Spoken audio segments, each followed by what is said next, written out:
el dolor, pero sobre todo sobre sus bases neurobiológicas, su anatomía, los aspectos estructurales y algo acerca de cómo funciona, es decir, su fisiología.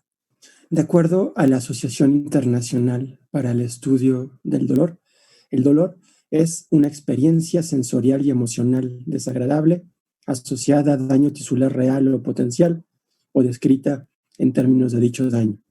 Recientemente, este año, la IASP hizo una pequeña modificación sobre esta definición y dice que es una experiencia sensorial y emocional desagradable asociada a daño tisular real o potencial, o que se parece a estas experiencias asociadas a daño real o potencial de los tejidos.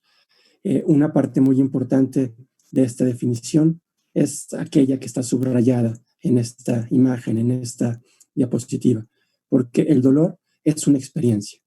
Por definición, entonces, el dolor no es un fenómeno exclusivamente neurobiológico y mucho menos puede reducirse a este fenómeno neurobiológico, sino que el dolor es una experiencia. Por definición, entonces, es un fenómeno subjetivo que depende de una persona que experimenta desde su presente, pero también desde su pasado. Pero además, no es reducible al aspecto sensorial. La definición de la IASP deja claro que el dolor es un fenómeno que al mismo tiempo es sensorial y emocional. Esto quiere decir que sus aspectos emocionales lo constituyen, forman parte de él. Es una experiencia que tiene al mismo tiempo un componente sensorial y emocional. Pero quizá la parte más importante de esta definición es aquella en la que dice o descrita en términos de dicho daño. En la definición nueva, o que se parece o que tiene relación a aquellos en donde hay daño tisular, aunque no haya daño tisular. Ese punto es muy importante. No es necesario que haya daño tisular para que se pueda generar esta experiencia a la que le decimos dolor, la experiencia dolorosa. Es decir, puede haber dolor incluso sin daño tisular. Y esto es increíblemente importante, porque entonces la anatomía y la fisiología del dolor no se reduce simplemente a un sistema pasivo de cables nerviosos que comunican la presencia de daño tisular. Es un fenómeno mucho más complejo que implica, además de la activación de sistemas de nocicepción, las emociones, los pensamientos, la memoria y toda la cadena de aprendizajes sociales que una persona ha tenido. Entonces, aunque ahorita hablemos de aspectos anatómicos, fisiológicos, incluso farmacológicos del dolor, estos no pueden explicar la totalidad de la experiencia dolorosa. Lo que estoy diciendo es, dolor no es igual a activación nociceptiva. Las mayores o las más comunes formas de dolor casi siempre implican una lesión tisular y una activación nociceptiva, pero no en todos los casos de dolor hay daño tisular, ni siquiera activación de estas vías del dolor. Dolor no es igual a nocicepción. Dolor implica los aspectos físicos, los aspectos biológicos, lesión tisular, nocicepción, pero estos aspectos se engloban y se conectan con otros elementos de otros círculos distintos. Por ejemplo, aspectos psicológicos y aspectos sociales, culturales. Y estos aspectos, los aspectos psicosociales, no son accesorios, periféricos o simples consecuencias de los aspectos biológicos. Forman parte de lo que va a construir finalmente a la experiencia dolorosa. Y esto es muy importante tomarlo en cuenta siempre que uno hable de cómo se genera la experiencia del dolor. Pero si nos enfocamos para empezar a los aspectos meramente neurobiológicos, pues más que de dolor tenemos que hablar de nocicepción. Y la nocicepción tiene que ver con un sistema neurológico específico con el que nacemos prácticamente todos los seres humanos, que está diseñado para transmitir desde la periferia hasta el cerebro la presencia o la amenaza de un daño tisular, ya sea real o potencial. Es un sistema que está allí para avisarnos, para permitir que el cerebro se entere de las amenazas que pueden existir en la periferia. Es muy importante tener en mente que no es una serie de cables como cables de televisión o como cables de audio o de video. No es un sistema fijo, es un sistema vivo, hecho de neuronas y por lo tanto hecho de neuronas que tienen la capacidad de aprender, de moverse, de cambiar, de generar nuevas conexiones o perder las existentes. Es un sistema con la capacidad de tener neuroplasticidad, como todas las partes del sistema nervioso central y periférico. Y de hecho, es un sistema que cambia mucho a lo largo de la vida y a consecuencia de diferentes circunstancias. El mejor ejemplo siempre es el paciente con dolor crónico. Un paciente con dolor crónico no tiene el mismo sistema nervioso que una persona sin dolor. El sistema nervioso de una persona con dolor crónico es un sistema que ha aprendido cosas nuevas y que ha cambiado y que procesa todas las aferencias nociceptivas de formas diferentes. Pero incluso en el dolor agudo, por ejemplo, una lesión del aparato musculoesquelético, una herida quirúrgica, llevan a cambios inmediatos, rápidos, agudos, que casi siempre son reversibles, aunque no siempre lo son, por lo que el dolor puede cronificarse, que cambian de forma a veces muy profunda la forma en la que funciona el sistema nervioso. Entonces es un sistema que no siempre funciona igual, es un sistema que se modifica a lo largo de los años y de las circunstancias, pero a rasgos generales podríamos esquematizar el proceso de nocicepción a través de un sistema que pasa por 4 momentos o 4 pasos lógicos, que son transducción, transmisión, modulación y, para terminar, percepción. Estos momentos es importante volverlo a aclarar, no son momentos estrictamente secuenciales, son sucesos que funcionan todo el tiempo y que se modulan mutuamente y sin embargo como forma de esquematizar y de expresar lo que sabemos acerca de la neurobiología de la nocicepción sirven bastante bien de forma esquemática. El primer paso es el paso de la transducción.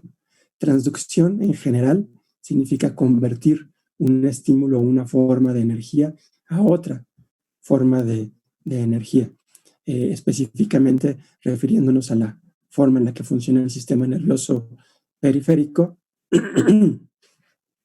Transducción es la conversión de un estímulo casi siempre mecánico o químico que es potencialmente nocivo, que tiene la capacidad de lesionar a los tejidos, de ocasionar daño tisular, de un estímulo potencialmente nocivo, convertirlo a actividad electrofisiológica. Es decir, transducción implica una neurona que tiene la capacidad de, ante un estímulo químico o mecánico potencialmente nocivo, generar en esos momentos un potencial de acción que pueda ser transmitido. Transducción, entonces, de alguna forma de pensarlo, es convertir un estímulo potencialmente nocivo o que ya causó daño en actividad eléctrica neurofisiológica.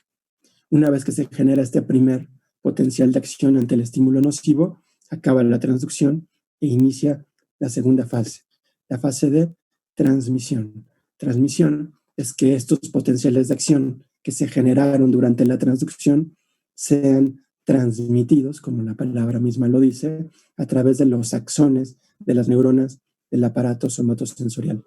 Casi siempre la primera neurona es la misma que hace la transducción. Esta neurona funciona en la periferia como nocicepción, pero tiene un axón largo, que es una fibra A delta o una fibra C, que transmite este mismo potencial de acción que genera en la periferia a todo lo largo de este axón que transcurre dentro de un nervio periférico hasta llegar a la médula espinal.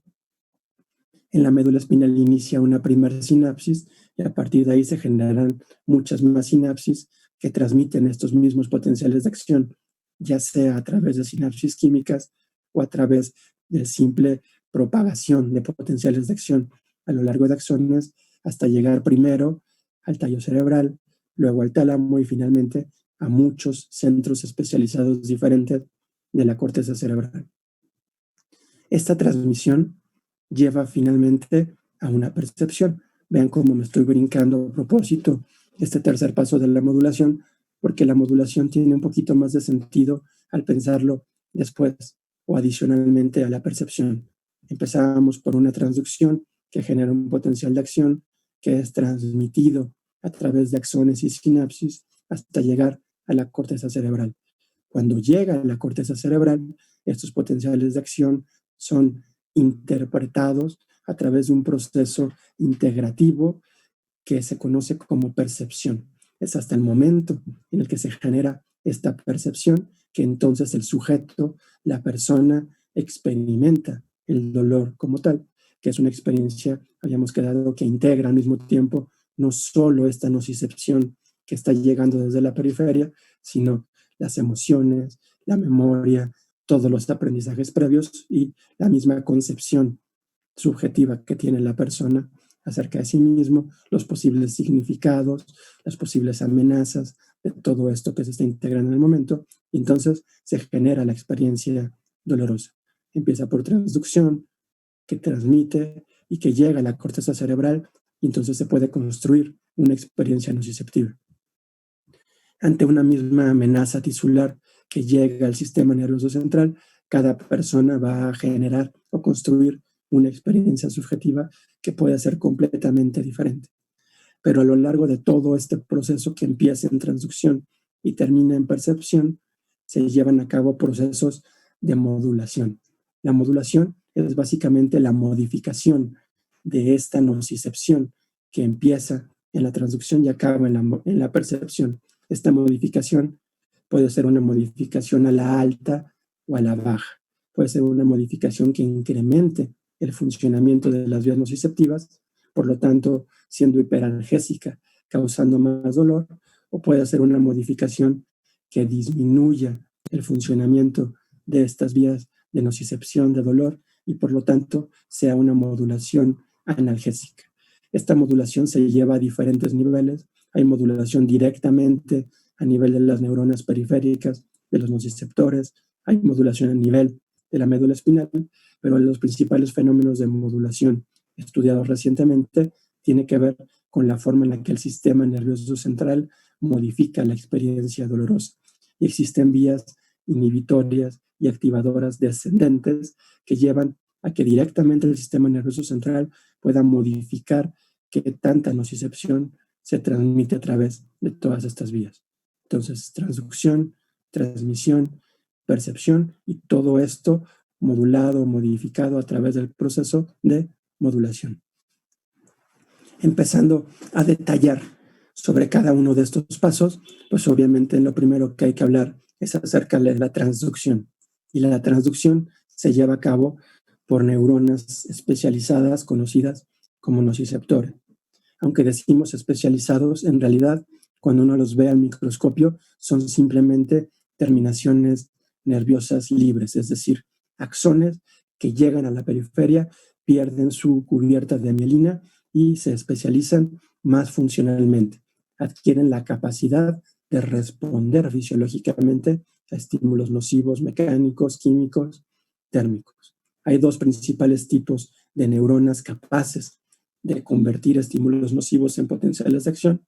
Uno son los mecanorreceptores de umbral alto, es decir, receptores que normalmente tienen la capacidad de responder a estímulos mecánicos y que son transmitidos como tacto, pero que cuando este estímulo mecánico se incrementa mucho en intensidad, ahí se activan y esta deformación extrema que podría causar daño tisular se transduce como un potencial de acción que será interpretado como dolor.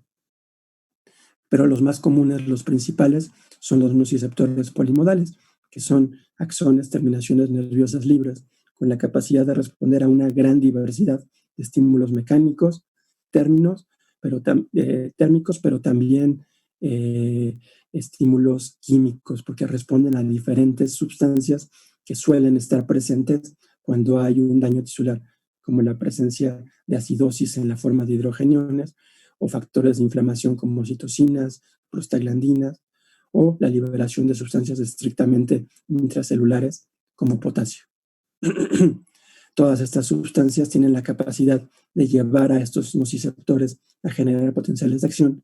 Muy probablemente los más conocidos, los más importantes, son potasio e hidrogeniones, porque son sustancias que se generan o se liberan cuando las células son dañadas.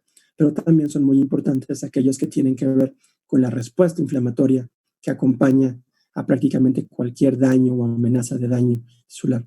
Entonces, la presencia de sustancias proinflamatorias como los eicosanoides, prostaglandinas, leucotrienos, histamina, bradicinina, incluso serotonina liberada por plaquetas activadas, también tiene la capacidad de generar esta transducción. Sustancia P es otra de las sustancias, en este caso liberada directamente por las aferentes primarias, que puede ser pronociceptiva. Estos nociceptores, estas sustancias, estas neuronas que generan esta transducción son terminaciones nerviosas libres que están localizadas en prácticamente todos los tejidos periféricos, principalmente en piel, músculos y prácticamente todo el tejido conectivo, aunque también en vasos sanguíneos y vísceras, aunque a nivel visceral tienen una densidad bastante menor. Ahorita vamos a hablar un poquito del dolor visceral y entenderán, explicaré yo un poquito mejor este punto. Cada nociceptor es eso, un axón, una terminación nerviosa libre de una neurona que tiene una forma pseudo-unipolar. Tiene su cuerpo neuronal junto con el de todos los demás nociceptores de un dermatoma en particular, agrupado en el ganglio de la raíz dorsal de cada uno de los niveles de la médula espinal. Ahí están los cuerpos celulares, sacan primero un axón, por eso es pseudo-unipolar, porque ese axón después se divide en dos. Por un lado se va hacia la periferia y funciona como nociceptor, pero por otro lado, ese mismo axón se va hacia el asta dorsal de la médula espinal y hace una primer sinapsis a nivel de la médula espinal, ya sea con neuronas de proyección o con interneuronas. Esta misma neurona se encarga entonces en la periferia de funcionar como nociceptor, pero también de transmisor, y hace la primer sinapsis a nivel de la médula espinal, todo a través de una misma neurona a la que se le conoce como neurona aferente primaria o fibra aferente primaria. Estas neuronas pueden estar más o menos mielinizadas y por eso a los axones de estas neuronas aferentes primarias se les dice fibras A delta o fibras C. Las fibras A delta son estos nociceptores y fibras nerviosas transmisoras que tienen más mielinización, aunque a comparación de otras fibras periféricas que se dedican a otras cosas, como por ejemplo a la movilidad o a la percepción del tacto, a la percepción de la temperatura, estas fibras no están tan mielinizadas, pero son más mielinizadas que las fibras C. Como son más mielinizadas, son fibras más gruesas, pero además más rápidas. En cambio, las fibras C son completamente amielínicas, por lo tanto más delgadas y con una transmisión nerviosa más lenta. Esta diferenciación es importante primero para saber que todos los procesos de nocicepción periférica tienen que ver solo con estos dos tipos de fibras relativamente lentas, las A delta y la C. Pero también para saber por qué cuando sentimos un golpe, cuando sentimos una lesión, casi siempre tenemos dos tipos de dolores diferentes. Que recuerden, por ejemplo, la última vez que saliendo de su cuarto se pegaron en la espinilla contra la esquina de su cama, por ejemplo. Recuerden cómo en un principio aparece un dolor bien rápido, punzante, bien localizado y que desaparece en pocos segundos. Y después, ya que había desaparecido el primer dolor, va apareciendo poco a poco un dolor más lento, más difuso, sordo y que persiste incluso por varias horas. En la semiología del siglo pasado, a este primer dolor se le decía dolor epicrítico, el segundo dolor protopático.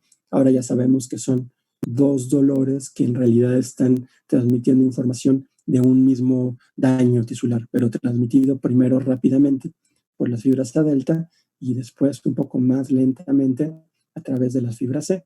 Tanto las fibras A delta como las fibras C llegan a través de esta misma fibra a nivel del asta dorsal de la médula espinal, pero a lugares diferentes.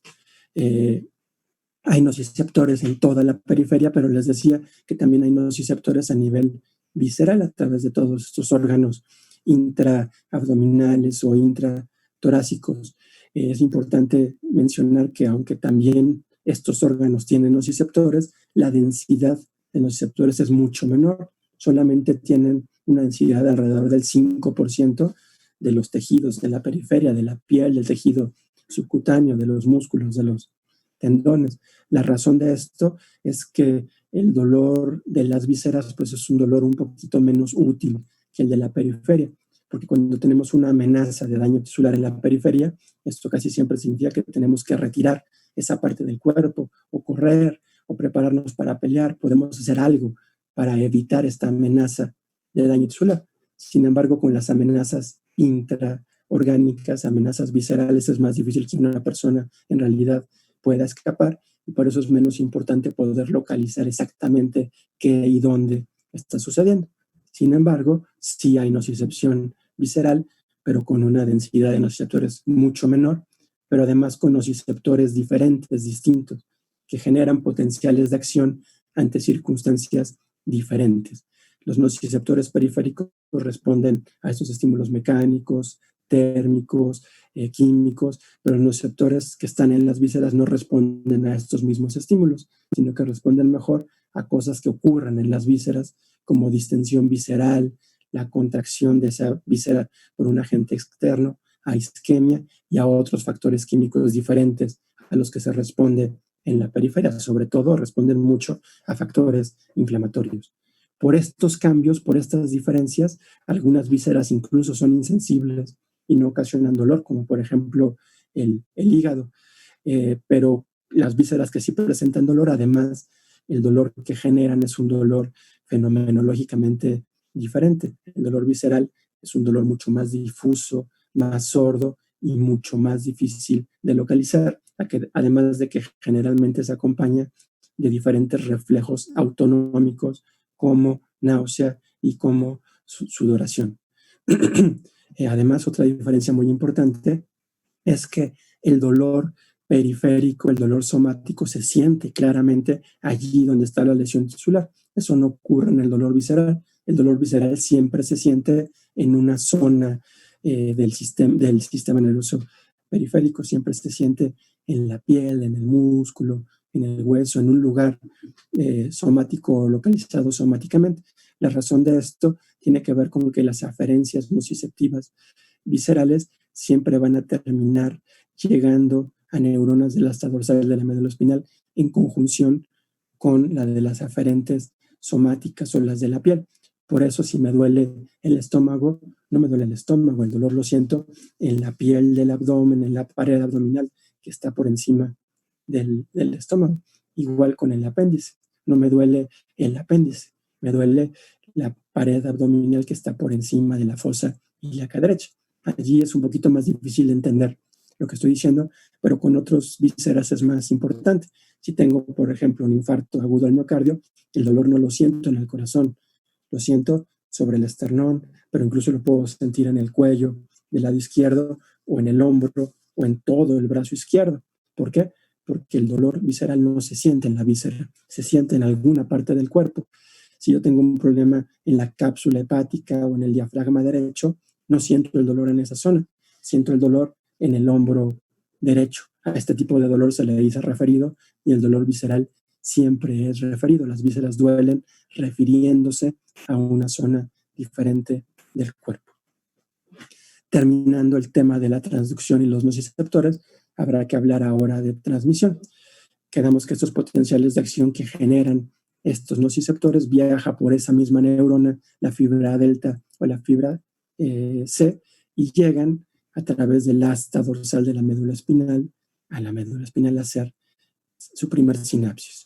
Antes, estoy hablando de hace unos 10, 15 años, se creía que principalmente estas fibras A, delta y C hacían siempre sinapsis con una neurona, con una segunda neurona de proyección que ya iba a mandar su axón directamente hasta el tálamo a través de los haces espinotalámicos. Ahora ya sabemos que no siempre es así, que algunas neuronas, principalmente las que tienen fibras no mielínicas, las fibras C, hacen primero sinapsis con interneuronas que viven ahí solamente a ese nivel de forma segmentaria, y que ya la interneurona termina haciendo sinapsis con la neurona de proyección. Las fibras A delta lleguen sobre todo a láminas superficiales y profundas, haciendo sinapsis directamente con neuronas de proyección. Las fibras C casi siempre hacen primero sinapsis en interneuronas que están localizadas en láminas un poco más superficiales que las que llegan las A delta, y casi siempre hacen sinapsis con interneuronas, aunque obviamente hay fibras C que harán sinapsis directas con las neuronas de proyección, y A delta que llegarán con interneuronas. Es un fenómeno más de predominio que de exclusividad. Ya que llegan estas neuronas aferentes primarias, ninguna va a irse directo al sistema nervioso central, todas van a hacer sinapsis, y esas sinapsis nunca son eléctricas, siempre son sinapsis químicas que van a utilizar diferentes neurotransmisores, como por ejemplo el péptido relacionado con el gen de la calcitonina, neuroquinina A, la sustancia P, pero por mucho, aunque hay muchos neurotransmisores, el principal neurotransmisor que permite la sinapsis entre las aferentes primarias y las neuronas espinales es el glutamato, también aspartato, pero sobre todo glutamato, que va a actuar en diferentes receptores distintos. Actúa en receptores AMPA, receptores de glutamato metabotrópico, de kainato, pero por mucho los más estudiados y parecen que los principales son los receptores NMDA. La nocicepción normal casi exclusivamente utiliza glutamato en receptores NMDA, pero en procesos de nocicepción patológicos, como en el dolor crónico, empiezan a ser cada vez más importantes todos los demás neurotransmisores y receptores. Esa es una imagen de una neurotransmisión normal a nivel de la médula espinal. Esta es la neurona aferente primaria, que puede ser una fibra delta, una fibra C, y esta es una neurona de proyección que va a mandar su axón a través de los haces espinotalámicos hacia el sistema nervioso central, hacia el tálamo específicamente. Por un lado tenemos poquitos neurotransmisores distintos al glutamato, como sustancia P, que actúan en sus propios receptores, los receptores neuroquinina 1, pero el principal por mucho es el glutamato, que se une a receptores AMPA y a receptores NMDA.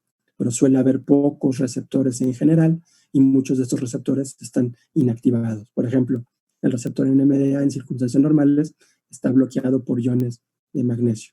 Ustedes saben que el receptor NMDA es un canal iónico que deja pasar calcio, y que este pasar calcio es lo que genera el potencial de acción o la activación de la neurona posináptica. Si está el magnesio allí, bloquea el canal, y este bloquear el canal lleva a que no sea tan fácil que pase la nocicepción. Esas son circunstancias normales, y por eso los procesos de nocicepción están como bien limitados, o son procesos de nocicepción que no llevan a dolor descontrolado en general.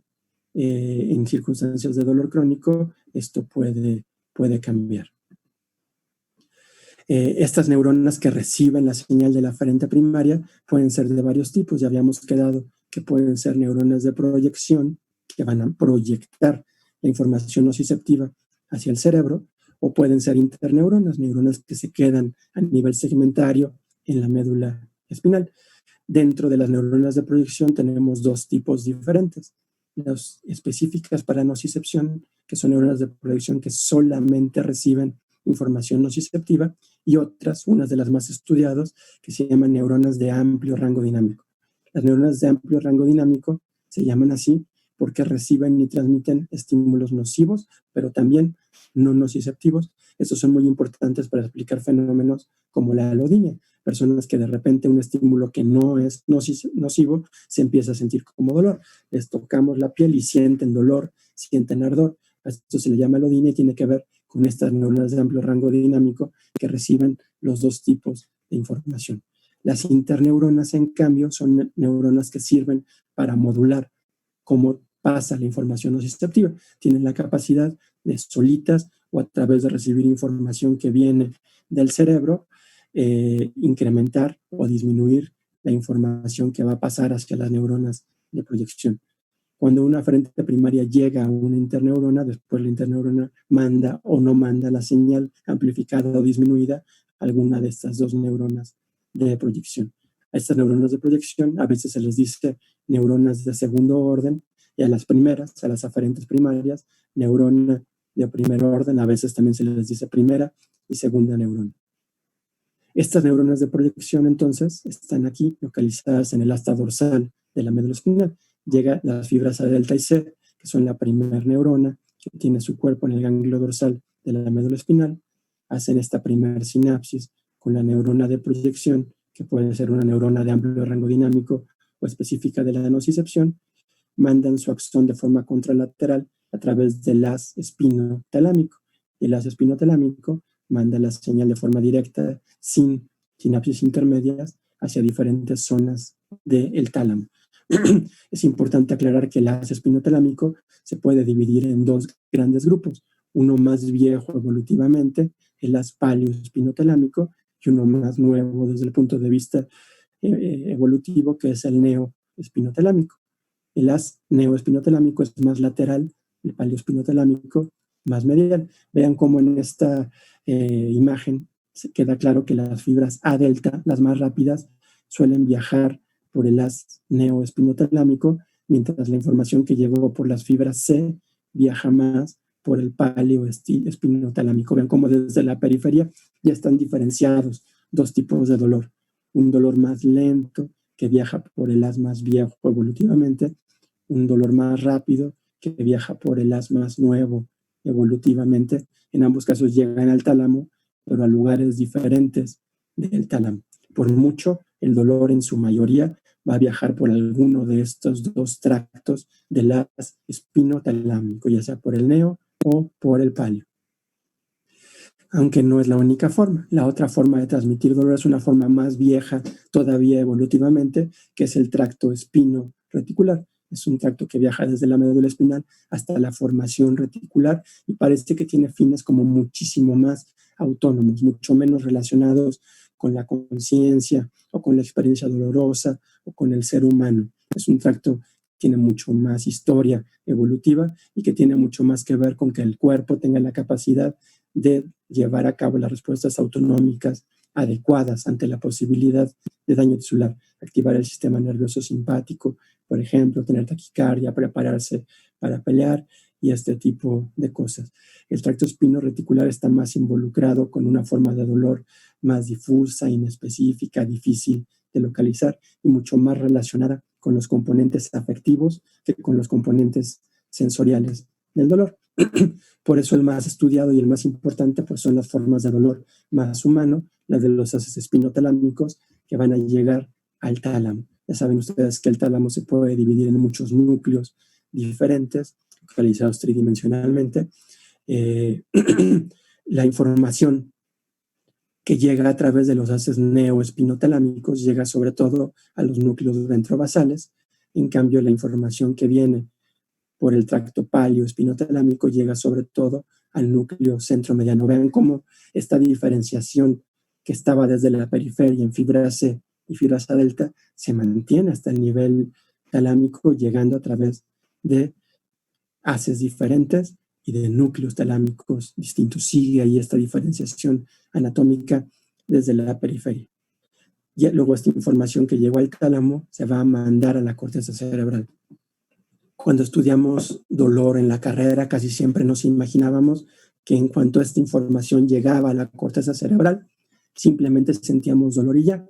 Ahora sabemos que no es tan sencillo, que no llega a un lugar específico de la corteza cerebral, sino a muchos lugares al mismo tiempo.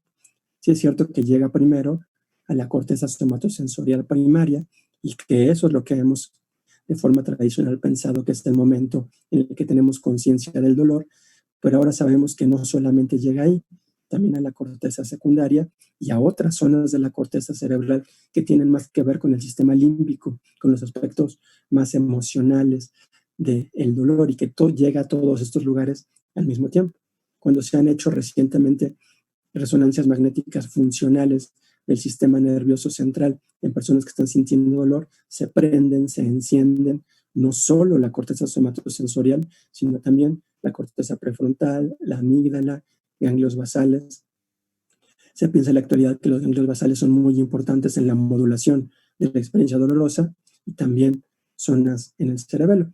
Más que hablar de una zona del cerebro que se encarga de la nocicepción, Ahora se habla de una matriz dolorosa o pain matrix. Es diferentes zonas del cerebro que al mismo tiempo funcionan y que construyen la experiencia dolorosa. Por eso se dice que el dolor es una experiencia, que el dolor es una percepción y no solo una sensación.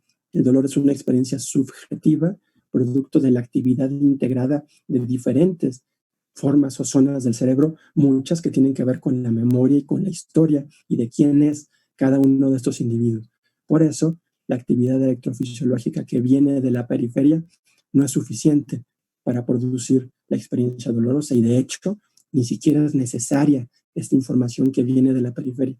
El sistema nervioso central, el puro cerebro, tiene la capacidad de generar dolor a alguien. Por eso existen estos fenómenos conocidos, por ejemplo, como dolor psicógeno, un dolor que se explica solamente a través de la psicología y por lo tanto la neurobiología del cerebro. Uno puede sentir dolor simplemente al recordar un dolor sentido previamente. Es bien importante entender los aspectos perceptivos del dolor y la experiencia. Entonces, cuando hacemos una resonancia magnética funcional del cerebro que está sintiendo dolor, pues se aprenden zonas del tallo cerebral, del cerebelo, del sistema límbico, la amígdala, la ínsula, la corteza del cíngulo anterior, también la corteza prefrontal, obviamente sí, la corteza somatosensorial, pero no solamente esto, sino muchas zonas del cerebro diferentes que no solamente tienen que ver con lo sensorial, sino también con lo emocional y con la memoria de cada persona. Transducción, transmisión, percepción y por último quiero hablarles de modulación. La modulación de la experiencia nociceptiva, cómo se va cambiando, cómo se va modificando y quedamos que se podía modificar o modular desde la periferia, en la médula espinal, pero sobre todo a nivel supraespinal, en cerebro y tallo cerebral. A nivel periférico, esta es la forma más sencilla de modulación. Todo el mundo la conoce. Cuando hay una lesión tisular, se liberan toda una serie de factores proinflamatorios, hasta las plaquetas se activan, las células que producen histamina, que son los mastocitos, se liberan muchas sustancias como prostaglandinas, citocinas, por ejemplo, que van a llegar directamente al nociceptor y van a modificar la forma en la que el nociceptor funciona. El nociceptor, que normalmente responde solamente a estímulos muy intensos, ahora va a empezar a responder a estímulos leves. El nociceptor se sensibiliza. A esto le decimos hiperalgesia primaria o sensibilización periférica. Es la forma más sencilla y evidente de modulación, pero también esto ocurre a nivel de la médula espinal. En esta primer sinapsis entre la aferente primaria y la neurona de proyección, se empiezan a liberar y activar más canales NMDA, se quita el magnesio del lugar en el que estaba, se libera más glutamato, se empieza a liberar otro tipo de neurotransmisores como sustancia P, neuroquinina A, que van a activar a sus receptores específicos y van a llevar a cambios en la neurona de proyección, que se va a hacer mucho más sensible. Incluso va a tener algunos cambios génicos medibles por Cephos y Seyun, por ejemplo, este tipo de sensibilización de las neuronas del asta dorsal de la médula espinal se le dice hiperalgesia secundaria o sensibilización central. Tanto la sensibilización periférica como la central llevan a más dolor, a procesar el dolor de formas diferentes, distintas. Pero también hay otro tipo de modulación a nivel de la médula espinal. La teoría más conocida al respecto es la famosa teoría de la compuerta de Mersak y Wald, en la que se dice que a nivel de la médula espinal hay una especie de competencia entre las fibras nociceptivas y las fibras no nociceptivas, que si hay mucha información de tacto normal, de tacto no nociceptivo, no deja pasar las fibras o la transmisión de la información nociceptiva. La idea es si pasa o no pasa la información nociceptiva depende de otros aspectos, como por ejemplo la presencia de otros fenómenos no nociceptivos. Esto explica, por ejemplo, por qué cuando nos duele y nos sobamos, al hacer más información no nociceptiva, el dolor se calma un poco. También explica por qué funcionan intervenciones como las terapias eléctricas, como los TENS. Por ejemplo, en la actualidad ya se sabe que la teoría de la compuerta se puede complejizar mucho más y que esta modulación que explica si la información nociceptiva pasa o no pasa también depende de vías descendentes que vienen desde el cerebro. y eso es la modulación supraespinal. No solamente tenemos esta vía que sube desde la periferia hacia el cerebro, sino que el cerebro manda señales que empiezan en el tacto cerebral y bajan hacia la médula espinal y pueden inhibir o excitar la información nociceptiva. Por lo tanto, causar analgesia endógena o causar hiperalgesia endógena. Los sistemas inhibitorios más conocidos son los que dependen de los opioides endógenos, de las endorfinas, pero ahora ya tenemos bien claro que hay sistemas inhibitorios descendentes que dependen de serotonina y norepinefrina, y por eso los antidepresivos son buenos analgésicos o fármacos como tramadol o tapentadol. Es una modulación descendente que empieza en la sustancia gris periacueductal, baja a la médula ventromedial y de ahí baja a los diferentes niveles de la médula espinal y modula. Puede calmar el dolor o puede incrementar el dolor. Estas vías descendentes dependen de opioides, pero también dependen de neurotransmisores como norepinefrina y serotonina. Además, hay sistemas de modulación supraespinal a nivel cerebral que tienen que ver con los pensamientos y con la emoción. Yo les decía que la percepción, la génesis de la experiencia dolorosa, no solamente tenía que ver con la nocicepción, sino que tiene que ver también con nuestros pensamientos, con nuestra memoria y con nuestras emociones. Dependiendo cómo están nuestras emociones y nuestros pensamientos, el dolor se puede incrementar o el dolor puede disminuir. Por eso en la actualidad hay muchas intervenciones analgésicas que no son farmacológicas, sino que son psicoterapéuticas. Por ejemplo, todas las clínicas del dolor del mundo incorporan en su equipo psicólogos, especialmente expertos en terapia cognitivo-conductual. Entonces, el dolor, pensándolo como una experiencia dolorosa, se puede generar de muchas formas, a través de muchos mecanismos diferentes. Puede ser el dolor normal, usual, que es secundario a que se activaron los nociceptores periféricos por una lesión tisular, pero también puede ser una forma de dolor en la que no hay una lesión periférica, en la que lo que pasa es que estas vías que estoy describiendo en esta clase no están funcionando bien, están funcionando de forma normal por una lesión o enfermedad del sistema nervioso. A esto le decimos dolor neuropático. Y recientemente la IASP definió una nueva forma de dolor en la que no hay lesión periférica, no hay activación de nociceptores, por lo tanto no es dolor nociceptivo, pero tampoco hay lesión o enfermedad del sistema nervioso y por lo tanto no es dolor neuropático, sino que hay un funcionamiento anormal del sistema nervioso que no tiene que ver con una lesión o enfermedad, y a esto se le dice dolor nociplástico. Entonces tenemos dolor neuropático, neurogénico, dolor nociceptivo, pero además el dolor nociplástico y esta idea del dolor psicógeno que ha ido siendo abandonada poco a poco. Es bien importante tener en mente que cada dolor entonces se genera de formas distintas, porque entonces cada dolor se va a tratar de formas diferentes. Terminando, en resumen, el dolor es una experiencia compleja que no siempre se genera de las mismas formas y que involucra diferentes pasos. La transducción, hecha por los receptores somáticos y viscerales, que convierten los estímulos potencialmente nocivos en potenciales de acción. A nivel de la transducción puede haber modulación en la forma de sensibilización periférica. Luego hay una transmisión. Estos potenciales de acción viajan por fibras A delta y C hacia interneuronas o neuronas de proyección que van a mandar sus axones por los haces espinotalámicos hacia el tálamo y luego hacia los centros diferentes corticales. Esta primer sinapsis entre la aferente primaria y la neurona de proyección ocupa sobre todo glutamato y receptores NMDA, aunque hay otros neurotransmisores posibles.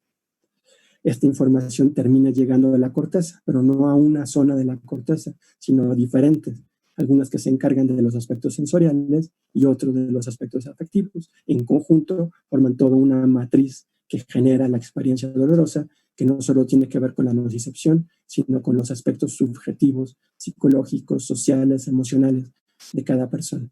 Y en todo este proceso hay siempre una modulación continua, hiperalgesia primaria y secundaria, la teoría de la compuerta con inhibiciones segmentarias y sobre todo una modulación que depende de los pensamientos y de los afectos y que puede incluso regular la forma en la que funciona la médula espinal a través de sistemas descendentes que pueden ser analgésicos y inhibitorios o hiperalgésicos y excitatorios. Muchas gracias.